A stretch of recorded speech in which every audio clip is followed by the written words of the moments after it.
Welcome back, Bitfrogs. I hope you're ready for the next step of creating our customizable NES platformer engine. I am honestly quite blown away by the positive response so far, so I wanted to make sure to polish these tutorials a little bit more and make them somewhat more digestible.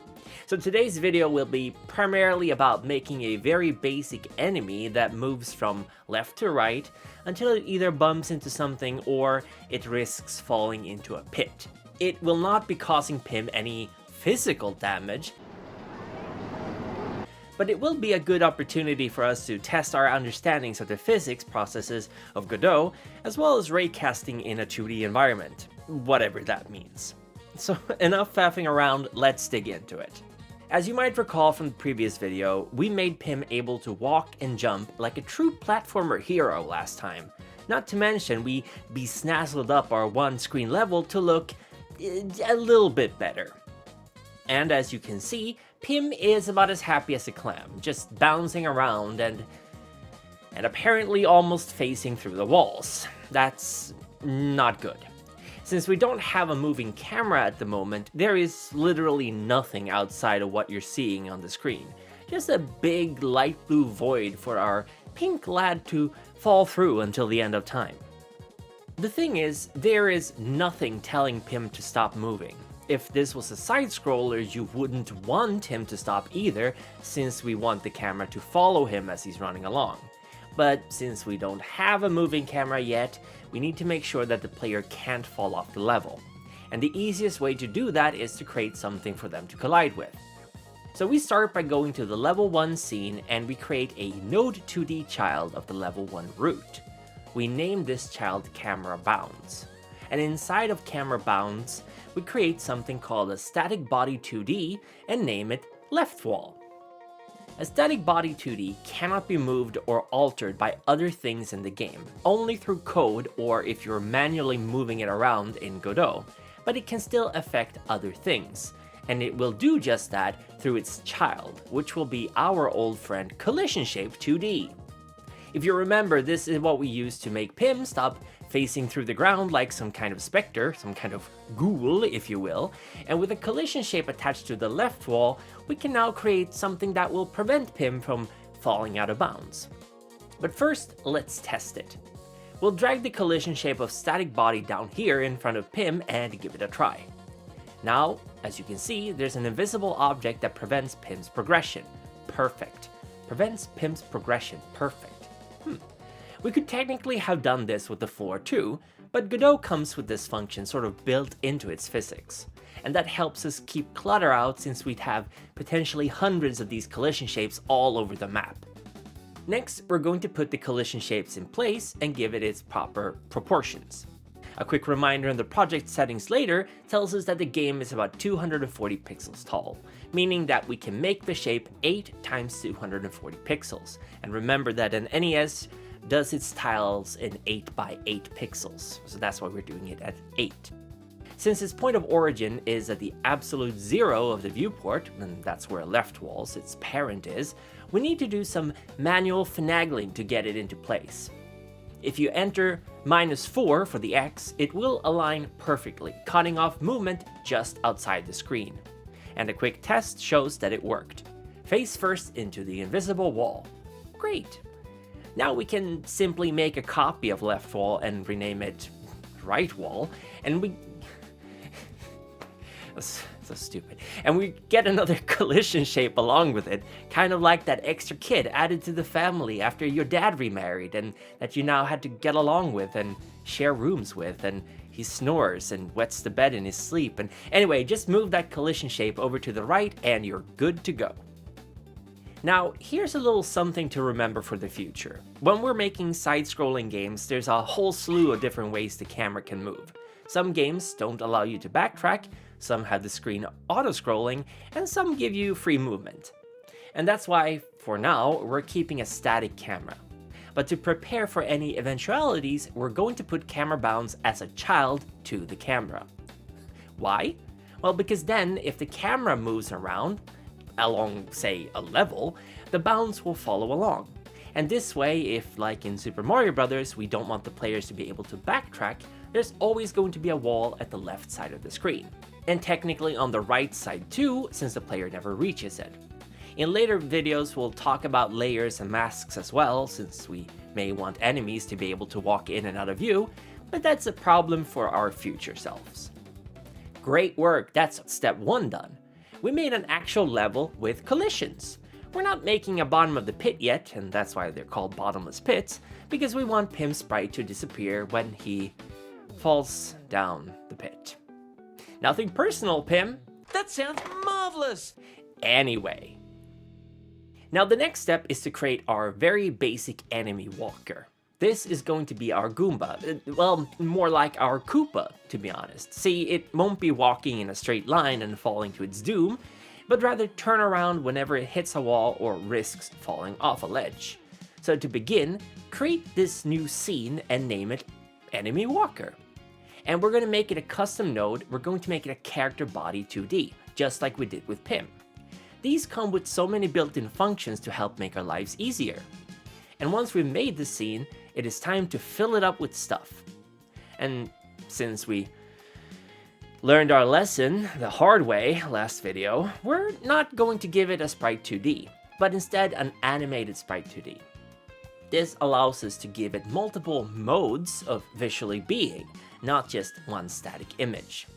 And now, just like we did with Pim, go to Sprite Frames, create a new Sprite Frames, go down to the new Sprite Frames editor that popped up, and rename the default animation to Walk. Then, press the little grid, navigate to our sprite sheet, and create 2 frames of animation, and don't forget to set the frames to 16 by 16. By golly gosh. Next up, it's time for another good old collision shape 2D. This one should be a little small, since the enemy isn't a whole 16 by 16 pixels, and like I've said before, sometimes it's best to make them smaller than the enemy looks, both to fit them into tight spaces and Right, so anyway, as you can see, I settled on about 12 times 10 pixels with the hitbox not being at the bottom of the sprite. And this is because I've done the same with Pim. I discovered last video, or rather when editing last video, that making the hitbox be just 1 pixel above, it makes the sprite overlap with the floor tiles just a smidge. If you want, you can still have the collision detect at the bottom of the sprite, but to me, having it this way kinda gives us a slight hint of a 3rd dimension. Now this little guy needs to be detecting collisions, right? Because he's not gonna be falling off any cliffs. And since we want him to be able to move around on his own, we're going to have to tell our engine when he's actually at risk of colliding with a wall or a pit, especially since we want him to turn around. If this was just a plain Goomba, we would only really need to check for horizontal collisions, but since this guy is a Koopa level threat, we need to check for both. And we do this with what is called raycasting. Raycasting is essentially whatever you're using as a source, sending out a straight line towards a direction and checking to see if there's any kind of collision going on. If there's a collision with the ray, it bounces back and tells the source that it's colliding. It's sort of like sonar for bats, you know. So create 2 ray nodes as children to Enemy Walker. Name one Ray Wall and one Ray Floor. Ray Wall should have the target position x16 and y0, and Ray Floor the opposite, so x0, y16. These are sort of little feelers that sense if there's anything to bounce against, and we'll be using it for that with walls, and we're going to use it inversely for floors. Now that we've done everything but code this little guy, we'll instantiate him into level 1. We did this with Pim last time, but to freshen up your memory, it's as simple as right-clicking the root node of level 1 and select Instantiate Child Scene. This creates a copy of the scene as a single object for us to move around, and we're going to put the little guy right over here. So now when we run the game, he exists, but nothing else. Calm down. Everything's as it should be. We don't have any code. We haven't given him any script to tell him what to do. But did you notice I placed him a bit above the ground? And that's because Enemy Walker is a 16 by 16 sprite, even though the actual slime is much smaller. We could have moved the sprite further up to have the center point of Enemy Walker be at the center of the sprite, but that's unnecessarily finicky, so don't worry about it. Also, I kind of forgot I could do that when I recorded this. Don't worry about it. Anyway, congratulations. 2 out of 3 things done. Now this is just a code, and if you did your homework with the last video, this is going to be easy peasy. Yeah.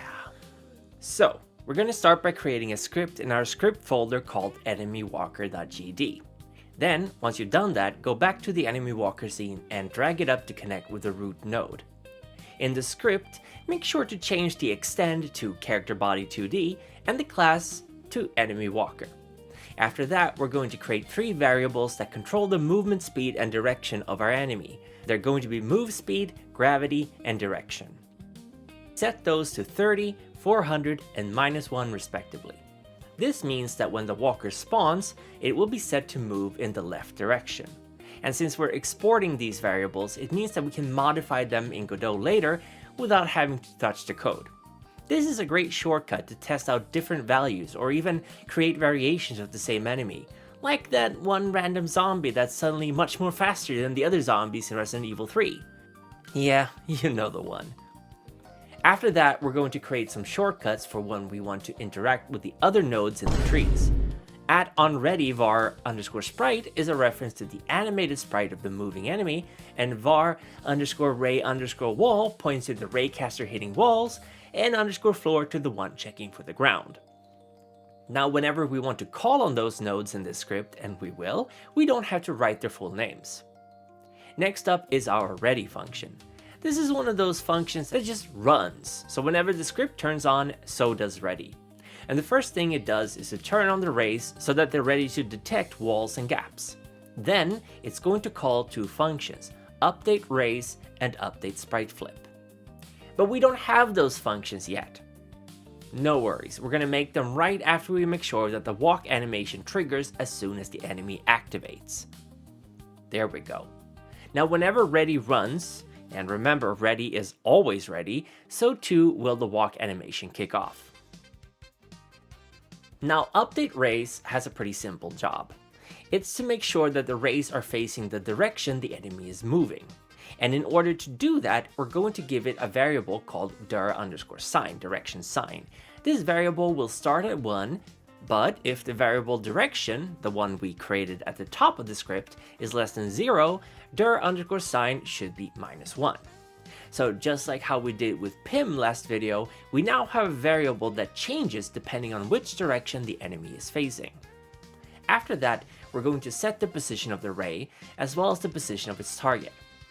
Vector2 is simply another word for 2 numbers, which of course is what we get when we have an x and a y value. So the x position, the horizontal position of ray wall, is going to be 8 times dir_sign, and the y value, the vertical value, is going to be -4. Kuka forgot to mention that we are setting the target of the ray to 8 times dir ray and 0, because they are a big doo-doo head. We're also going to be doing the same for ray_floor, but here the original position will be 8 times dir_sign and 0.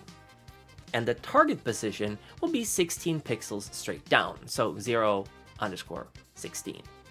This means that the floor checker will be about 8 pixels ahead of the sprite's center and check for floor collisions 16 pixels down. Hold it!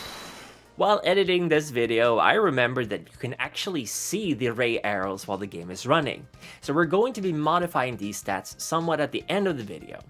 And for now, they work perfectly fine though, but keep in mind that we'll be changing them later, as you were. So, with these raycasters done and finished, we're going to make sure that the sprite of our enemy actually flips whenever it's going in a different direction.